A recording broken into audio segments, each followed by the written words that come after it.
Salam alaikum wa rahmatullahi wa barakatuh mes frères et sœurs, j'espère que vous allez bien. Nous nous retrouvons par la suite des premières femmes de l'islam de Abu Usama et Malika Dif avec le tome 2 à Sahabiyat. Donc nous sommes dans le chapitre des épouses du prophète sallallahu alayhi wa sallam et nous allons voir donc Hafsa bint Omar ibn al-Khattab radiallahu anhu. Hafsa est la fille de l'illustre Omar ibn al-Khattab radiallahu anhum, que nous avons déjà évoqué à plusieurs reprises et dont nous connaissons la rigueur. Sa mère était Zaynab bint Maz'oun de la tribu mécoise des Banu Jamah. Hafsa est née à la Mecque l'année de la reconstruction de la Kaaba, soit 5 ans avant le début de la révélation. On croit savoir que son père embrassa l'islam 6 ans après la révélation. Elle était donc encore une très jeune fille et sa jeunesse fut un élément très bénéfique dans son éducation, tant intellectuelle que spirituelle. Nul doute dans ces conditions que Hafsa reçut la meilleure éducation que l'on put souhaiter pour une personnalité destinée à un avenir hors du commun. Toutes les conditions étaient remplies pour cela puisque Hafsa était issue d'une famille d'intellectuels, dirait-on aujourd'hui. Plus tard, elle épousa un compagnon, Khunays ibn Hudayfa, qui avait fait l'émigration vers l'Abyssinie. Ils vécurent avec les autres musulmans à Médine. Khunays participa aux campagnes de Badr et de Uhud. Il fut blessé et mourut au retour de Uhud, laissant Hafsa veuve alors qu'elle n'avait qu'une vingtaine d'années. Il n'avait pas eu d'enfant. Il était dans les coutumes de l'époque de rechercher un bon mari pour les filles, les sœurs qui n'avaient pas ou plus de mari. C'est ce que fit son père Omar. Il se rendit d'abord auprès de Abu Bakr, duquel il était proche, mais ce dernier ne montra aucun enthousiasme pour cette union avec Hafsa. Omar fut très déçu. Il pensa ensuite à Uthman, qui était veuve depuis peu de l'une des filles du prophète, sallallahu alayhi wa sallam, Ruqaya. Uthman, qui avait éprouvé une grande douleur par la perte de son épouse, fit savoir à Omar qu'il n'envisageait pas alors de se remarier. Omar le quitta un peu plus déçu et contrarié par ses refus. Il se rendit chez le prophète, sallallahu alayhi wa sallam, pour lui raconter ses tentatives et les refus des compagnons. L'envoyé d'Allah, sallallahu alayhi wa sallam, le réconforta par ces paroles. Je te montrerai un meilleur gendre que Uthman, et je lui montrerai un meilleur beau-père que toi.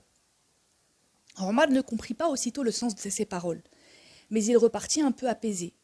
Ce n'est que plus tard qu'il comprit, lorsque le prophète sallallahu alayhi wa sallam lui demanda la main de Hafsa, demande dont il fut très honoré. Comme Abu Bakr, il était désormais l'un des membres de la famille de l'envoyé d'Allah sallallahu alayhi wa sallam. Mais avant cela, le prophète sallallahu alayhi wa sallam avait conclu le mariage de Uthman avec une autre de ses filles, Kalthum. Ce mariage fut heureux, mais Kalthum mourut à son tour et une fois encore, Uthman se retrouva veuf et ne reprit pas d'autres épouses. Nous savons que le prophète sallallahu alayhi wa sallam lui avait dit un jour « Si j'avais encore une troisième fille à marier, je te l'aurais donnée comme épouse. » Quelques mois après le mariage de Uthman, on célébra aussi le mariage du prophète sallallahu alayhi wa sallam avec Hafsa, qui entra donc dans la maison de l'envoyé d'Allah sallallahu alayhi wa sallam, où étaient déjà installées Saouda et Aïcha. On nous rapporte que les trois femmes, radiallahu anhum, s'entendaient très bien, et en particulier avec Aïcha, qui était encore très jeune. Les relations furent faites de fraternité et de complicité. Toutes deux vives et intelligentes, un peu jalouses aussi, elles vécurent ensemble quelques mésaventures que nous essaierons de rapporter ici. Un jour, un compagnon, Abdallah ibn Abbas, demanda à Omar « Quelles sont les deux femmes qui se sont liguées l'une l'autre contre le prophète sallallahu alayhi wa sallam ?» Il lui répondit « Aïcha et Hafsa ». En effet, un jour, où l'envoyé d'Allah sallallahu alayhi wa sallam les avait emmenées toutes les deux en voyage, alors qu'elles voyageaient chacune sur leur palanquin, Hafsa remarqua qu'en fin de journée, c'était toujours près du palanquin de Aïcha qu'il chevauchait pour bavarder et rire avec elle. C'est ainsi qu'elle proposa à Aïcha d'échanger les palanquins pour voir ce que ferait le prophète sallallahu alayhi wa sallam. Il fit ce qu'il faisait habituellement. Il se dirigea vers le palanquin de Aïcha où se trouvait Hafsa et il resta bavarder avec elle. Aïcha était furieuse contre elle-même d'avoir accepté cette mystification et se demanda bien comment elle pourrait justifier celle-ci. Mais il ne leur en tint pas rigueur, vraisemblablement un peu amusé par la situation. Un incident plus sérieux survint. Le prophète sallallahu alayhi wa sallam avait eu un fils, Ibrahim, de Maria, dite la Copte, une esclave concubine qu'il avait reçue en cadeau du roi d'Égypte. Il était si heureux qu'il consacrait beaucoup de temps à Ibrahim et il lui arrivait de visiter Maria le jour où il devait visiter Hafsa. Celle-ci en prit ombrage et lui en fit le reproche. Il lui promit de ne plus la négliger, mais lui demanda de garder le silence sur cet incident. Mais elle ne put tenir sa langue et dévoila son secret aux autres épouses, qui à leur tour furent indignées. Quant au prophète sallallahu alayhi wa sallam, contrarié par les remarques de ses épouses, il décida de se retirer dans son belvédère pendant 1 mois. On nous rapporte que Hafsa pleura beaucoup pendant cette période. Elles furent toutes inquiètes, craignant qu'il ne se séparât d'elle. Dans un premier temps, le prophète sallallahu alayhi wa sallam ne voulait recevoir personne. Il fit une exception et reçut Omar, qui avait d'abord visité sa fille Hafsa, et lui avait fait des reproches pour son attitude envers l'envoyé d'Allah. Omar le questionna sur ses intentions. « Est-il vrai que tu veux te séparer de tes épouses ?» Mais le prophète sallallahu alayhi wa sallam lui répondit par la négative, et Omar s'exclama « Allah est grand », au grand soulagement de ceux et surtout de celles qui attendaient la réponse. Le prophète sallallahu alayhi wa sallam redescendit de son belvédère au bout de 29 jours, et la vie familiale reprit son cours. C'est après cet événement qu'il reçut la révélation des versets de l'option. « Ô prophète, dis à tes épouses, si vous désirez les plaisirs et le faste de ce monde, venez que je vous verse une indemnité honorable et que je vous libère dignement. Mais si c'est Allah que vous recherchez ainsi que son prophète et la vie future, Allah a préparé pour les bienfaisantes d'entre vous une magnifique récompense. » Coran surat 33, versets 28 et 29. Il rendit alors visite à chacune de ses épouses, en commençant par Aïcha, pour leur faire part de ce verset et leur donner le choix.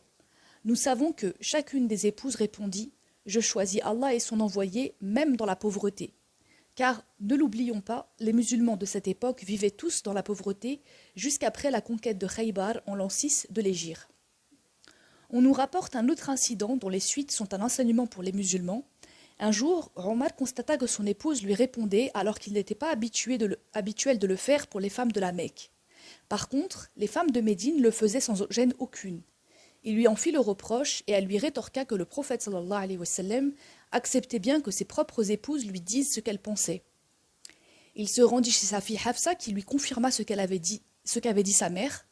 Il lui fit de grands reproches à cet égard, dans son désir de protéger le prophète sallallahu alayhi wa sallam. Puis il s'adressa à une autre des épouses, Salama, pour lui faire aussi des reproches. Mais Salama lui répondit « Qu'est-ce qui te permet de t'occuper des affaires de l'envoyé d'Allah ? Certes, il admet que nous lui disions ce que nous pensons. S'il devait nous l'interdire, il nous trouverait très obéissantes. » Omar en resta là. Hafsa était une musulmane érudite. Elle et sa sœur avaient été instruites dans la langue arabe par une femme savante, une poétesse du nom de Shifa bint Abdallah, dont nous parlerons dans les pages suivantes.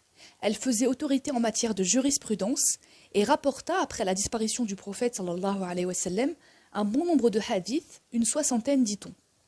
Elle fut d'ailleurs consultée dans certaines affaires, notamment lorsque son père fut calife. Il la consulta avant de déterminer le temps que ne devait pas dépasser l'absence des hommes lorsqu'ils étaient envoyés en campagne.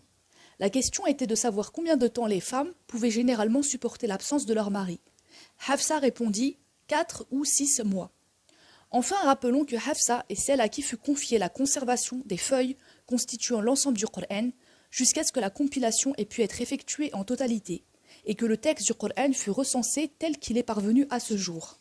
Ce travail fut terminé par le secrétaire du prophète, sallallahu alayhi wa sallam, Zayd ibn Thabit, sous le califat de Uthman, radiallahu anhum, qui en fit faire plusieurs copies identiques avant de détruire les feuillets épars. Hafsa, comme la plupart des mères des croyants, était très pieuse et avait renoncé au plaisir de ce monde, entourée de la considération et du respect des compagnons. Elle vécut jusqu'en l'an 45 de l'Hégire, quelques jours avant le début du mois de Ramadan. Dès que la nouvelle de sa mort fut connue, les compagnons, radiyallahu anhum, vinrent prier sur sa dépouille, dont Abu Hurayra et Abu Saïd al-Khudri. Le gouverneur de Médine de l'époque, Marwan ibn al-Hakim, dirigea la prière des morts, puis ses frères Abdallah et Asim, ainsi que ses neveux Salem, Abdallah et Hamza, la mirent en terre au cimetière d'Al-Baqi. Elle était âgée de 63 ans. On nous rapporte qu'au moment de l'incident qui conduisit le prophète sallallahu alayhi wa sallam à se séparer de ses épouses pendant 1 mois, l'ange Jibril alayhi salam a dit à l'envoyé d'Allah sallallahu alayhi wa sallam « Hafsa est ton épouse ici-bas et elle le sera au paradis. Que Allah soit satisfait de Hafsa, mère des croyants. » Dans le prochain chapitre, Inch'Allah, nous verrons l'histoire de Zaynab bint Khuzayma. Wassalamu alaykum wa rahmatullahi wa barakatuh.